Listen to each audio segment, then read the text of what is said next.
बिहार विधानसभा चुनाव को लेकर एनडीए ने तैयारियां तेज कर दी हैं। सीएम चेहरे से लेकर सीट बंटवारे तक बात फाइनल मानी जा रही है। बता दें दर्शकों कि बीजेपी और जेडीयू के बीच सीटों का तालमेल हो चुका है। दोनों पार्टियां बराबर की सीटों पर चुनाव लड़ सकती हैं, जबकि चिराग पासवान की एलजेपीआर 40 सीटों की मांग कर रही है। वहीं जीतन राम मांझी की हिंदुस्तानी अवाम मोर्चा और उपेंद्र कुशवाहा की पार्टी आरएलएम के खाते में 6 से 7 विधानसभा की सीटें जा सकती हैं। मीडिया रिपोर्ट्स के मुताबिक जेडीयू और बीजेपी 100 से 105 सीटों पर चुनाव लड़ सकती है। 2020 की बात करें तो 2020 के विधानसभा चुनाव में जेडीयू ने 115 और बीजेपी ने 110 सीटों पर चुनाव लड़ा था।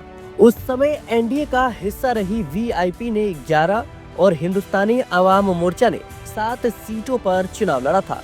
उस समय चिराग पासवान की पार्टी एनडीए के साथ नहीं थी और उसने अकेले अपने दम पर 135 सीटों पर चुनाव लड़ने का फैसला किया, लेकिन उसे सिर्फ एक सीट पर ही जीत हासिल हुई।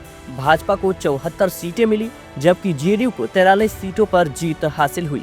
लेकिन सूत्रों का कहना है कि इस बार भी जेडीयू 100 से कम सीटों पर बिल्कुल भी राजी नहीं होने वाली। इस बार चिराग पासवान की पार्टी 40 सीटों की मांग कर रही है, लेकिन उसे लगभग आधी सीटें मिल सकती हैं और बाकी की बची सीटें जीतन राम मांझी और उपेंद्र कुशवाहा को मिल सकती हैं। अगर मुकेश सहनी की पार्टी वीआईपी, जो फिलहाल राजद कांग्रेस महागठबंधन में शामिल है, पाला बदलती है तो समीकरण बदल सकते हैं।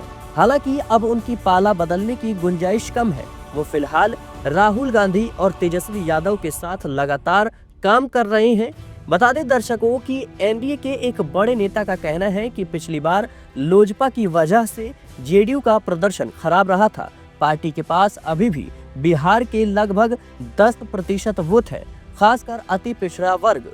चुनाव नीतीश कुमार के नेतृत्व में ही लड़ा जा रहा है।